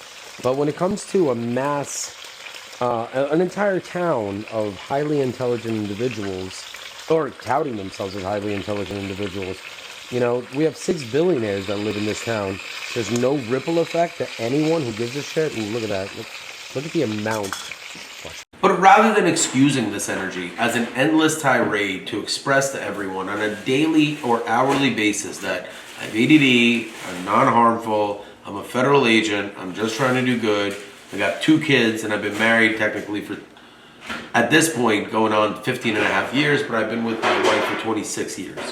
And there's nothing bad about that. As a matter of fact, I have a few really good things to say, but you're going to have to watch all these clips to listen to them. I always joke about how when you're working with broccoli rabe, you never want to you don't want to cook it, you want to heat it. See, look at that. I did it without even turning. So the reason why I say that is because while the steam, and that's why I have it underneath, and I go lower. Jamie's landlord's not very nice, but that's for a different video. But I can go lower on the heat, and there's no rush. I try to eat 1 meal a day, which really ends up being, 6 bags of potato chips, 4 pieces of fruit, and 1 meal a day. Maybe 3 Haagen-Dazs bars. But the thing is, I just find that that works for me. And one thing that I'm going to touch up on the video tonight, and this is a cut segment, so a lot of people need to understand, is that over the course of the trial that I had with my wife, and it's almost over, and there's a lot that I'm just not saying because I don't think it's in the best interest of anyone. But when it comes to the reality of what I discovered, I was falsely arrested, not once, not twice, not 3 times, not 4 times, not 5 times, not 6 times, but 7 times at this point. And the 7th one technically had nothing to do with her, honestly. But the stresses and the circumstances 100% did have to do with her. And the circumstances of what transpired in court leading up to my actions 100% had to do with her and her attorney. But people need to take personal responsibility for. So for number 7, I want to take personal responsibility because I believe that there's no merit and it'll be dismissed. So rather than grandstanding and continue to be frustrated over something that any dad of a girl would find it appalling, what I'm going to tell you, but what do I know? Jamie has a dad, and he didn't seem to find it that appalling, and whatever. All right, so that being said, sometimes people just need to be good friends to one another, and Jamie's shown me a lot of kindness, and Mother's Day just passed, and it was really hard for her, and I say it with a chuckle because I don't understand how anyone who, forget about 3 children being born from cesarean, that just makes it more insane, but even one child, even an adopted child, even a dog, like the unlawful and illegal separation of a human being from their own custodial right is so wrong, and I will not stop talking about it. And honestly, like, any one of you that's watching this would freak out if your children were taken away by your spouse. And let's just be completely transparent here. What am I being accused of? Having an affair? Or like filming a YouTube channel? What? Number 1, here are top 10 things that I love about being married to Mallory Blask Reeses. Number 1, she is the mother of my kids, and I was going to do a 10-to-1, but David Letterman really took that. It's called a countdown. So this is a top 10. She's the mother of my kids, and I like my kids. They're pretty cool. A lot of people are not in tune with what they want out of life. I already have what I want out of life. I just want more of it. That is every single day, available, alive, with my children, nice and healthy. Luckily, here's number 2. What's the actual accusation that warrants a grown man and grown woman like myself and Jamie? Oh, it's burning. See, you guys made me burn this. Now, I actually like it burnt, believe it or not. So all you have to do is just lower the heat and just let it cook down. But I like it to be a little bit burnt. You don't want the garlic to burn. But like I said, it's just a lot of it is a matter of preference. Let's see, we have all this. And you might say to yourself, wow, it's going to be an insane amount of garlic. Yeah, that's the whole point of this dish, is that a lot of places, and I learned to cook in 2 forums. One is through professional chefs, and the second one, obviously, is YouTube. And both have been really helpful, truthfully. Obviously, the third person is my father-in-law and my wife, who, in my opinion, is even better. But what do I know? I mean, she's about to be my ex-wife, but that doesn't mean that I don't think she's a good cook, and I don't want her to be happy. And I think that that's the entire thing is just so strange, because I've always thought that, like, if you don't want to be married to someone, you just get a divorce. You don't need to, like, invent that the person is trying to harm you when they're not. And, like, when that happens, that can ruin someone's life. And that ruined mine and Jamie's life. And it doesn't seem like anyone actually cares. And I think the scariest part is that if it happens to the wrong person, they can go off and kill the other person. I mean, I don't even think about things like that. But when it does happen, and people could be like, well, you know, it worked for Mal and Jared, so we thought it would work for this. And then you get the wrong person, and, like, you know, you get a murder-suicide type of situation. And, like, I'm telling you, this is how these things happen, is because you don't get very strong-minded individuals. Like, Jamie's a state champion in tennis 2 years in a row. That's not a joke. She literally single-handedly reinvented the Milburn tennis program so that, take out your ChatGPTs and see if the 1993 and 1994 girls state champion or county champion, I don't know, it's like I'm not really into athletics, let alone female athletics, let alone tennis. And high school athletics, if I'm not in high school or my kids are in high school, why would I want to know anything about that? That's the other thing that's really, really weird, that when I go on NJ.com, I don't go on it anymore. Another thing that I really love about her is that we have some of the greatest memories you can imagine. Now imagine a living human being that's perfectly healthy, sort of, in a sense that they really, truly are the embodiment of a walking museum of some of the greatest memories you can imagine. Number 3, you ask? All right. I just got some good news. And a lot of people don't know the difference between good news and bad news because they think that winning and losing is that's all that it's about. And sometimes getting things on the record is far more important, which is why I couldn't go. You see, what I do is, unfortunately, my presence is sometimes distracting. So for a second, I thought that maybe the judge was going to follow the law. But if I wasn't there, it's pretty simple. So now, let's just throw it right in there. And what's really interesting about broccoli rabe is I personally have never tried, so this needs a little bit more oil, so don't be too afraid of it. It's not going to kill you. And what I was basically saying is, first and foremost, I don't know how this guy Mike or this brand or whoever owns a Conagra or whatever, they're less expensive than the local ShopRite brand. They're probably owned by ShopRite now that I think about it. But the point of all this is that when you're cooking something like this, you really should be mindful that the actual oil that you use, if you actually find that you are somehow being cheated of the flavor, do a taste by comparison, do a blind taste test. And once you see that I'm right, you're going to think twice. I got to go. Check out tonight's video. Or I guess continue watching what I'm saying, right? Got to go. Well, number 3 is a very suspicious circumstance. And the reason why I say this is because my wife has something called hidden talents. Human beings who do not display some of their best qualities are truly remarkable because they are the ones that you have to work very hard to find out. What are some of those talents, you may ask?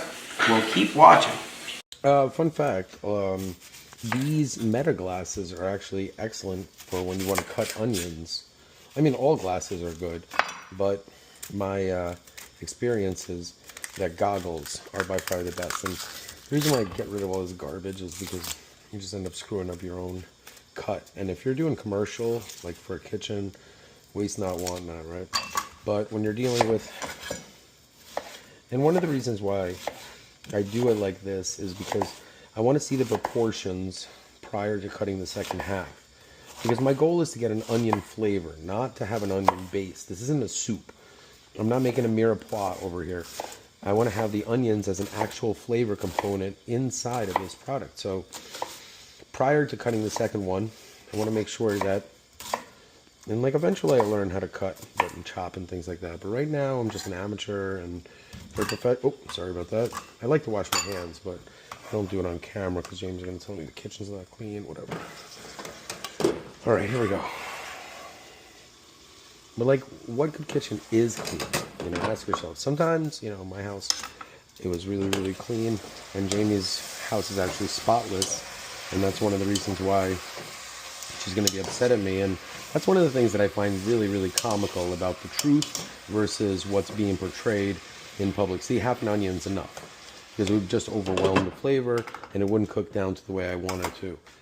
And right now, it's just going to cook on low heat. People would ask, why is it on low heat? It's because the moisture has to dissipate. The coverage right here, I like to cook it down and then I take it off and turn up to high heat because I don't like the bitterness of the broccoli rabe. And I'm trying different things to really offset the bitterness. One of the things I'm going to try to do is use a little bit of lemon juice, not a lot, literally a very tiny little bit, just to offset the bitterness, and a tiny bit of sugar. So those two little factors, and salt, obviously. And I think of it as the same way as I think of the bitterness that's in grass or any type of products. And one of the things that I'm really going to make as the center point of this is the answer to one of the most interesting questions. And I don't know if this part of the cut segment I already gave you the answer or not, so I'm not going to ruin my own thing. But in general, as you can see, if you're looking to serve with less, you can, because you could just take the broccoli rabe and you've got all the onions and everything right in here. And as you can see, it's not dripping in a vat of oil like the majority of the broccoli rabes that I've eaten. And it's much more heavier on the garlic and the onion. And like I said, I don't really make any comments about food until I finish trying it, but That's what I really believe. Now, as you can see, I love to cook. And this is not an act. This is just for me to show everyone at home that I do. I have the ability to change the way I communicate. The real me is this.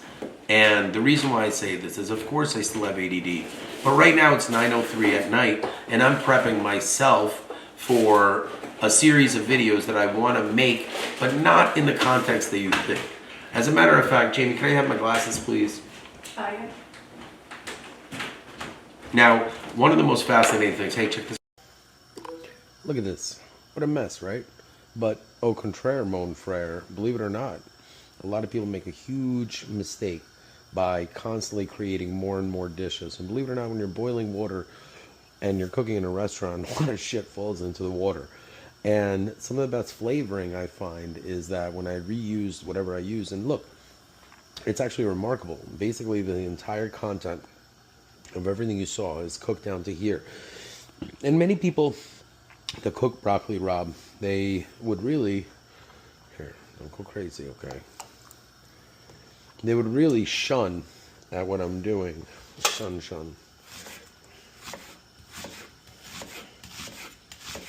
And you want to really keep the size not too small, because they'll just whittle away. There's no point in even cutting onions at that point. And as everyone knows, onions are already pre-sliced, so that makes it easier. And this is a really cool machine, but I'm not getting it right now, because once again, Jamie is really into keeping a clean house, and I don't think that's a bad thing. I'm not really sure. Oh, by the way, the bowl and basket version is just as good as Berea or any other pastas, in my humble opinion. And see, onion is just one of those things where it really depends on what you're cooking it for. So for me, if I'm making it with the pasta, I'm not going to start cutting the garlic until the pasta's in, or else you're going to end up with no garlic. And I'm not going to add the olives until the pasta's in, or you're going to end up with no olives. So at this time, what we want to do is we want to leave everything alone, clean it up. I don't need to wash my hands, but I'll do it for YouTube purposes. And the reason why I say that is because clean hands are just a very important part of life. Not just cooking on YouTube so that you look like a normal person. That's just insanity. That's just the kind of world we live in. And this is a $14 piece of meat. And the reason why I say these things, because as an applied mathematics channel, there's a lot of truth in being able to have a lot more satisfaction when you're part of the actual cooking process. I find that that's one of the biggest challenges where children are not involved in the cooking process, but rather are handed the final product. So you'll be really surprised at how many kids out there do not know how coffee is made because their parents have always gone to Starbucks. What on earth is this? Oh, it's a piece of, see, it's like right here. So this broccoli rabe, let's see, you're like squeamish. You're like, oh no, this broccoli rabe's here. All right, relax. You could use a different type of strained spoon and things like that if you're really that squeamish about it. Me personally, I think people that are squeamish. Now, as you can see, I'm in the middle of cooking one after another after another. These meals are designed to create a routine. I don't want anyone to think that what I'm doing in the form of public detox is in any way safe or acceptable for anyone to do for any form of entertainment, popularity. Please understand that I've been filming content for a better part of a decade without taking a single dollar. The reason why I do this is so I could film content like this, because I don't want anyone to ever get hurt attempting something like this, to think that there's some fame or notoriety attached to it.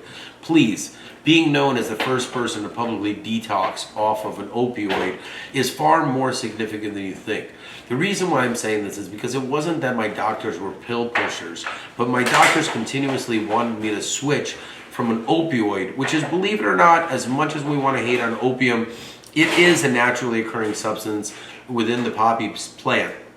Now, one of the things that many of the doctors continue to suggest is non-opioid alternatives. And obviously the word fentanyl did not come out of their mouth, but that's really where you're going if traditional binary non-opioid based neurological alteration mechanisms such as antidepressants. Keep watching. Check this out. I like to add frozen peas and corn to almost any single pasta or rice dish because not only is it really good vegetables, it adds a really nice color palette to it. And once again, I want to remind all of you hardcore Italian fans out there, Italian food fans out there, of why I cover up the broccoli rabe is to keep the steam in. And obviously, it's a non-traditional. I mean, when have I ever done anything traditional? And as you can see, what I want to do is I want to get a little bit of brown on the onions. It's so funny. I sound like I know what I'm talking about, but I promise you, I don't know anything that I'm talking about. What I'm doing here is just using my personal experiences. Throw this bad boy out. I use my personal experiences in the kitchen, as well as a generalization of the interesting parts of our society where grown men like myself genuinely not only do not know how to cook, they usually have one or two staples. Like you'll get a guy who'll be like, oh, what about that sandwich I make? Or like either a steak or chicken cutlets. Chicken cutlets is a really big one. So I figured that, let me see if I can do it backwards. Again, I can, okay. I figured that I wanted to show everyone the best chicken cutlets in town so that there's no surprises of anything. And these are all made for me in order for me to really get into what's going on. And what I like to do is,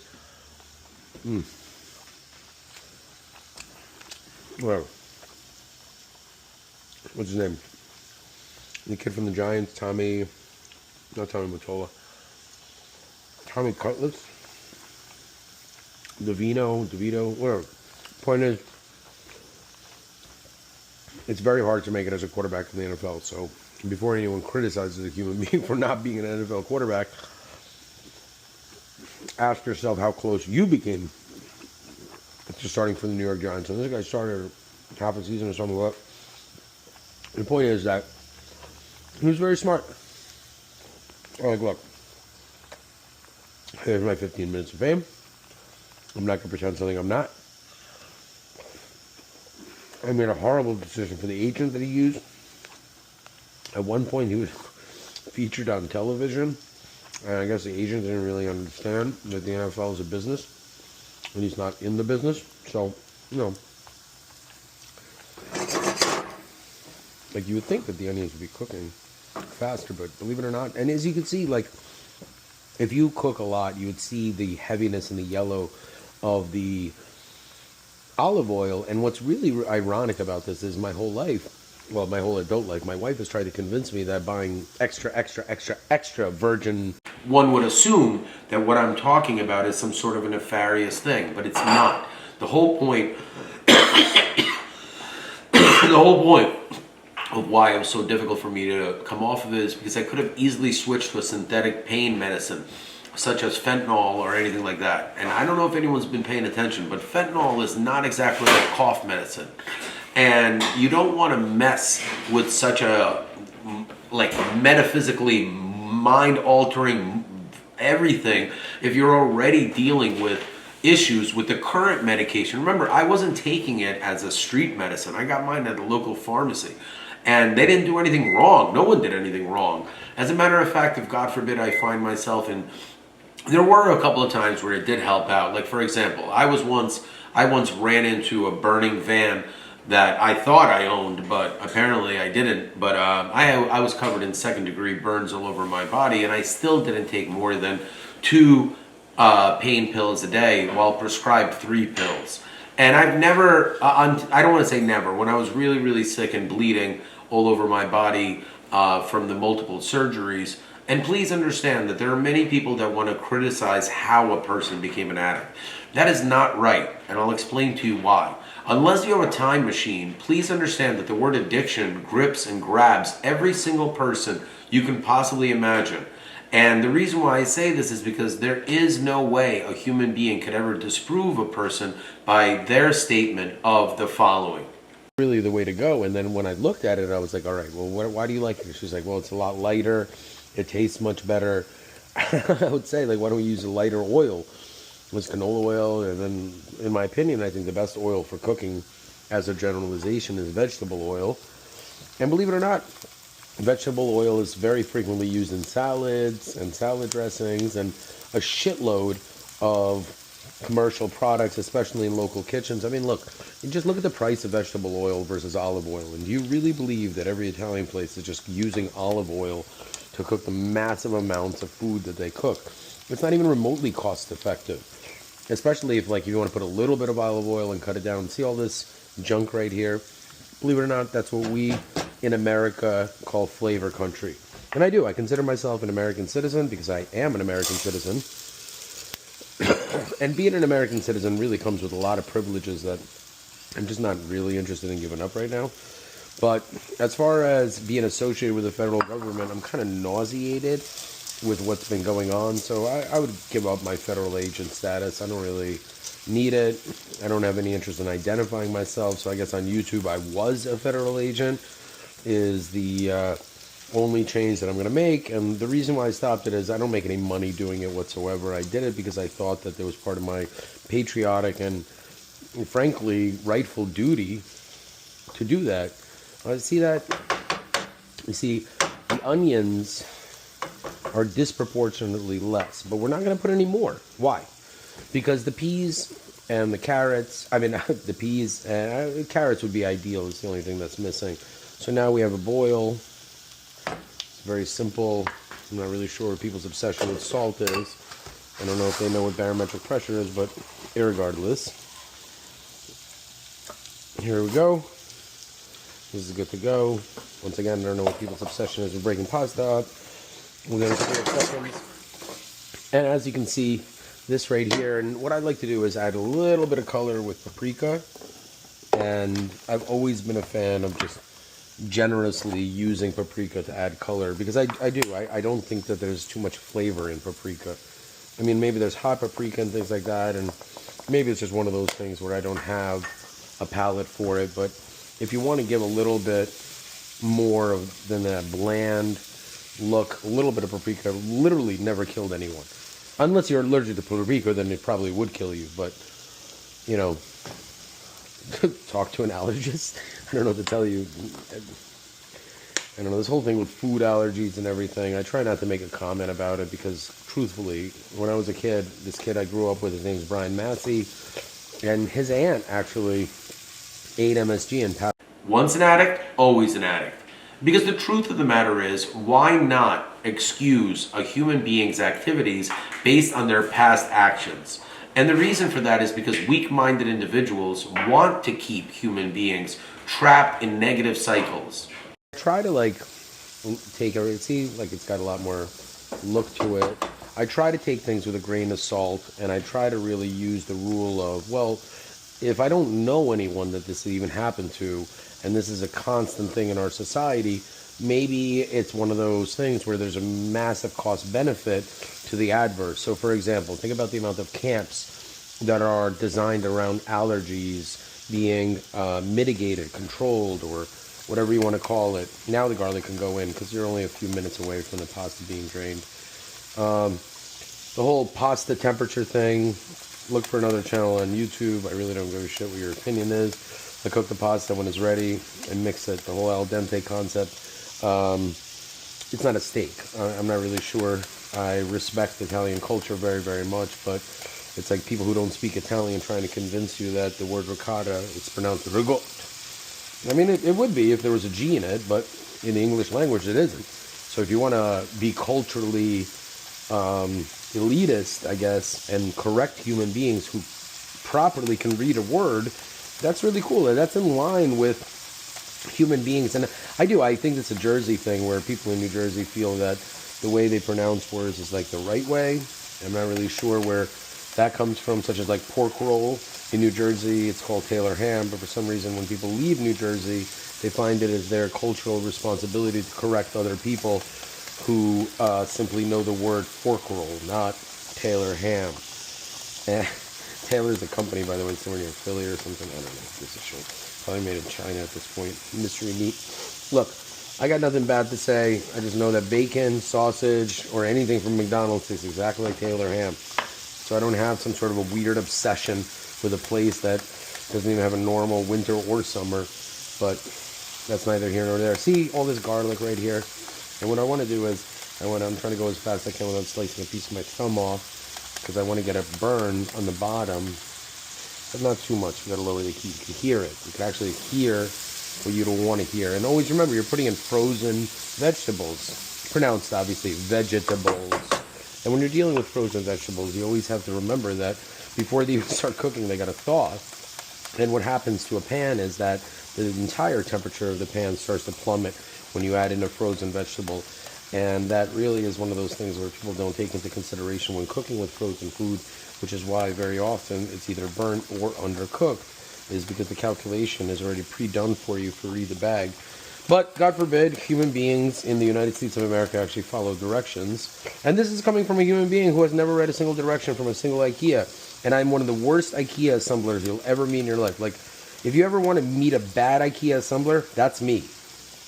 Human beings that are positive and are a positive energy continue to do nothing. Hey, you see that? I think we're on to the plof, and we went from the pasta to the plof, and then obviously we're going to end with the best of the best. The whole point of what I was trying to get at was that, as you can see, the pasta is perfectly clean with like a few things, and the actual dish becomes really clean. So if you're working with someone that is cleaning for you, you just want to be mindful. And by doing this one little step, you not only prep this, I mean, it still needs to go in the dishwasher thing. And that's one thing I find so funny, that my mom wasn't raised in America, so she didn't really know how to pre-rinse dishes in the dishwasher, so everything was always dirty. So no matter how many times, and even after I met my wife, and I mean Julie's mom sort of did it, but in general everyone's house was always clean, so I never saw the routine. But then I noticed that my mom doesn't pre-rinse anything, she just puts the filthiest dishes in the dishwasher, and wonders why they're not getting clean. She replaces her dishwasher like every 2 years. Oh, gotta go. And as I've said to everyone before, that the real trick to a good hot dog is lowered expectations. And when you talk about dropping substances and booze and everything you could imagine, believe it or not, your lifestyle becomes much more simplified. So decisions on a daily basis become far less arduous.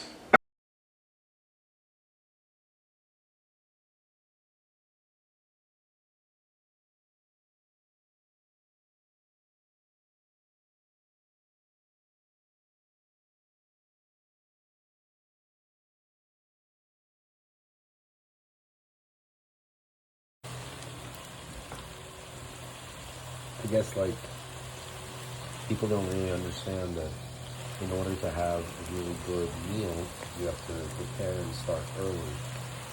And the concept of using money or time as an excuse to affect what goes in your body is laughable. And I've done it for a very long time, so why would I continue to do something that is failed? My name is Jesus, and it is clear as I'm going to get in my life. I know that dog food might look delicious, but no, I'm kidding. This is the base of the meat of the plof. But when I did start doing this, I'm like, is this dog food? No, it's actually really, really delicious. But I would eat dog food, but not dog, which is really, really sad and disgusting. For example, one of the things that I've noticed is I no longer find excuses not to get out of bed. So if I have to go, like, to get something to eat and whatever, I don't think about, this will take me this or that. I want to get out of bed. I want to live. I want to do all these things. And a lot of that has to do with being no longer shackled under interdependency of some chemical whatsoever. You know what? Real talk. I want to know who can make a full rice pilaf in 1 hour or less. And like, when you get to a point where we're talking about world standards for food by a human being who has never been taught how to cook, that is literally showing you that the entire concept of what you know about time and space can be revolutionized if you accept the rules of our society, like physics, culture, context, and law. We're live. I wish I had my watch on. Could you do me a favor, Sue?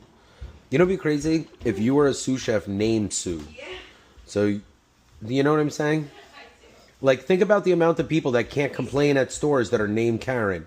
Can you imagine if your name's Karen and you ask for the manager? You know what I'm saying? Like, oh, miss, no problem. I'll go get him. What's your name? My name is Karen. Ooh, gotcha. Cool. I wonder why you need to speak to the manager. And that's the whole point is like, you know, I'm a lucky guy. My name rhymes with Dan the Man. I really don't know any like insults or anything like that. And furthermore, I do want to remind everyone that one of the things that people misunderstand is that, believe it or not, there's 1.3 million Dans, and I've met about 50,000 of them. No, I'm kidding, but I do feel like sometimes when I go, there's just a large quantity of people in movies and everything named Dan, disproportionate to how many people are named Dan out of the 150 million men. To have the name that is only maybe in 0.04% of the 100. Remember, it's 1.3 million globally, and it's not really U.S. Unbelievable how many characters in movies and TV. Well, here we go. You ready? How many? And what about Jamie? I can't even like.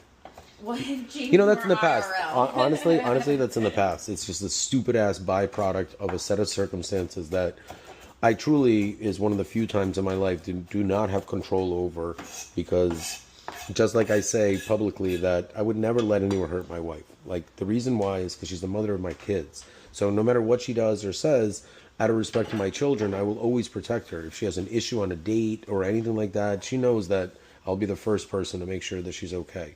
And that's where, like, I draw the line on this entire concept of me being some sort of a violent predator. Boom. Yeah. All right, so my goal was, you know, I'm in this record-setting mode, and my goal was to set a record for world's fastest real plof. And I wanted to do it, but the truth is, I can't really claim it until someone tries it and says, you know what, this is legit plof made in less than an hour. And the reason why I say that is because I don't think, so the piece of meat are really good, and what I like to do is add more meat. I mean, a traditional plof has a lot less meat because culturally speaking, meat is very expensive, and the whole concept of a communal rice dish, which really plof isn't. Believe it or not, Jamie, did you know that in many cultures, in the Tajiki culture system, one of the most, and this is something I never experienced. I've never experienced, but I have heard about. When you go to, you know, like a traditional plof has literally hundreds of people. Literally hundreds of people that, and they use this oil, I forgot the name of it, that is not digestible by American stomachs because of the stomach linings of human beings that have eaten it. But essentially one of the most sacred traditions in this culture, from what I understand by people like Gary or Jika that have been there, is that when you go, there's like a master chef / leader of the culture, and that person literally takes a handful of plof and puts it in your mouth for you. I swear to fucking God. Like they feed you. They one time. They don't like feed you the whole meal like a child, but it's a traditional, you know, when everyone starts to eat, like it's one of those things that I'm afraid to talk about because I feel that people will misunderstand it and laugh at it rather than appreciating the cultural significance. And like, look, obviously I could transfer this to make it look more YouTube-y, but once again, I am not, oh, by the way, see the whole garlic? That's the other misconception. Many people that cook truly are cooking based on standards that were before the modern distribution process. So garlic is it's a root, but it's technically a vegetable. So because it's a vegetable and because of the scarcity of the product in modern day cooking, it is often used shredded or in small doses. But the reality is it's not just healthy, it tastes really amazing and it's good for many, many parts of it. And when back in the day, there's no way you can buy this much garlic for $20 that's peeled. Yeah. Like, no one on earth wants to do that much labor because people don't really. But like when you're able to have that kind of garlic, you're able to have traditional plof. And I'm going to leave this off with, Jamie, how does this look? Amazing. Could you do me a favor, do a quick taste test? I sure can. And you know what? One of the things that I find that's awesome about YouTube is that people who want to experience something without having to actually experience it are able to do this. But at the same time, watching this and going to your local McDonald's and eating it and thinking about it and watching it is not the what. Excellent. Does it maintain the meat's cooked flavor? perfectly. Yeah. Yeah. Really? Yeah, the meat's cooked perfect. So if anyone's wondering, in my opinion, I don't think that many people understand how difficult it is to make a fully cooked plof from start to finish with all fresh. Did I cheat in any way? Is there anything that was in a box or any way? Like tahini and hummus mix, do I make that myself? All right. All homemade. So the whole point of all of this is that we make this joke with Jamie where like, come to Dan's mental hospital, where get the meal plan, you know? The meal plan's amazing. And one of the Definitely things, spring for the meal plan. one of the things that really, I'm trying to keep straight face. One of the things that truly is frustrating I'm gonna about. eat this whole thing while you eat. Well, I mean, It's really good. Is it really that good? Yeah. I can't eat it because it's really hot, and like I have this weird thing that when I cook the food that I eat, when I cook food, I need to see someone eating. I'm not trying to be a dick or anything like that, but I really want my house back. I think Jamie's amazing and everything, and I really appreciate everything she's done for me, but I don't I don't think anyone understands that. The food is amazing and everything like that, but I miss my boys more than anything. And I think that no amount of cooking or YouTube videos or any of this garbage would ever make up for how much I love my boys and how fucked up this entire situation is. And what's even more fucked up is how everyone's just eating it and accepting it. Unlike this plof, which is delicious.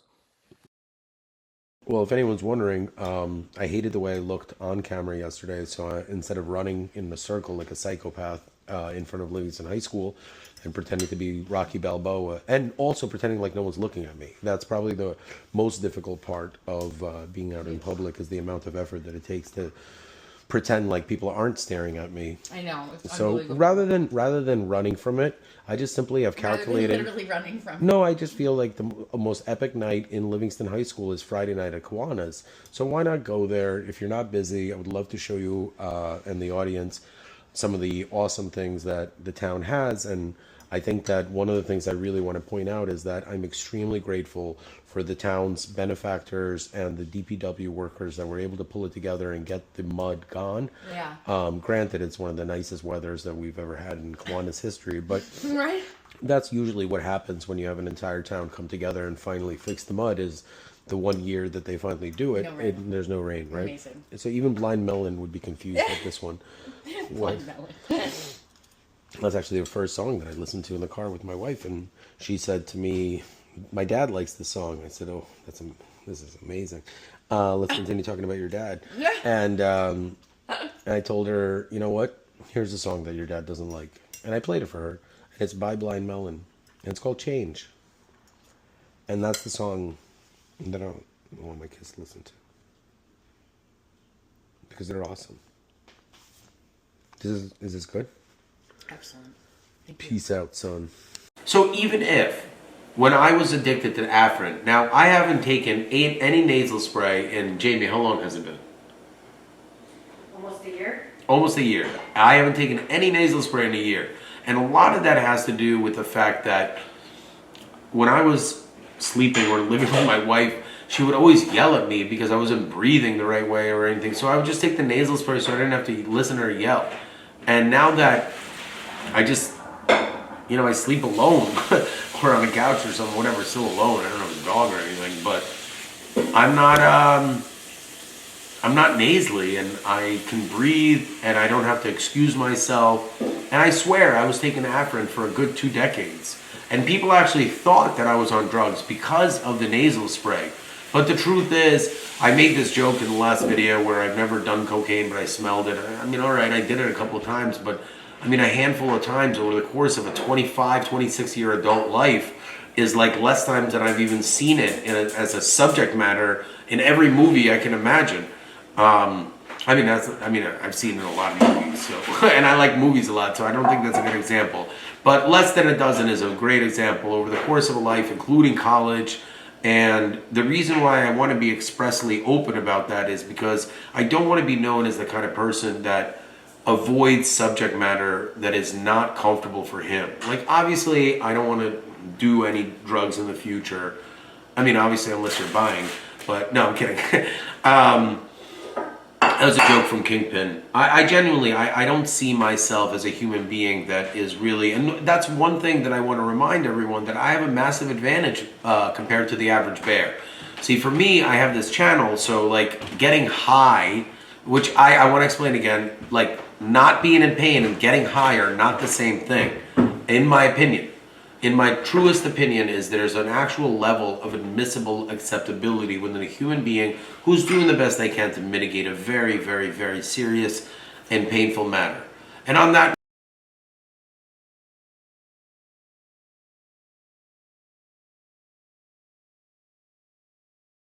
well, I do want to say, tops up. And maybe I won't have all the content that you want, but I will tell you that,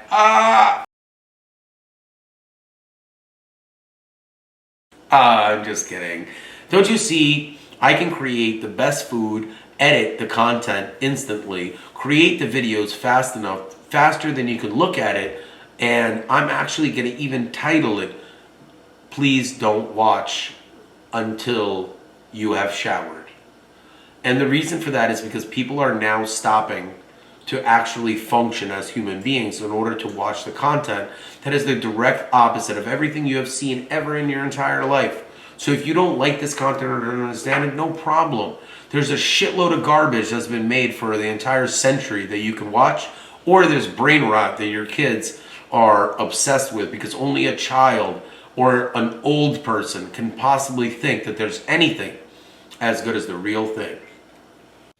See, I told you the trick to a good hot dog is lowered expectations. You all started watching this channel thinking, this guy's crazy, he's a total lunatic, he's so embarrassing. And now you've realized that I was telling you the truth. Your kids are brainwashed, your spouses have no interest in you, and you generally are completely lost without the algorithm telling you what to think, what to do. And truthfully, look at the amount that I'm able to do with no money whatsoever, literally detoxing off of an opioid I didn't even know I was addicted to until it was a little too late. And I want everyone to understand that this is just the beginning. A human being who is given a second chance at life that wastes it is a complete loser. And that's what I would be. And I'm not. I can't wait to be the man that I've always wanted to be, the father, Dan Reeses. And please, ladies and gentlemen, save your hating for somebody who gives a shit. Because with every breath I take without your permission, my self-esteem skyrockets. Because my name is Dan Reeses, and this is a fucking hot dog. That's it. Yeah, you know what? The reality is, I can film content all day long, all night long, but it'll never replace a delicious dinner, which obviously you'll have to watch to see. My name is Dan Reeses, and I assure you, this video is never over until the fat lady has sung. And Jamie, on cue.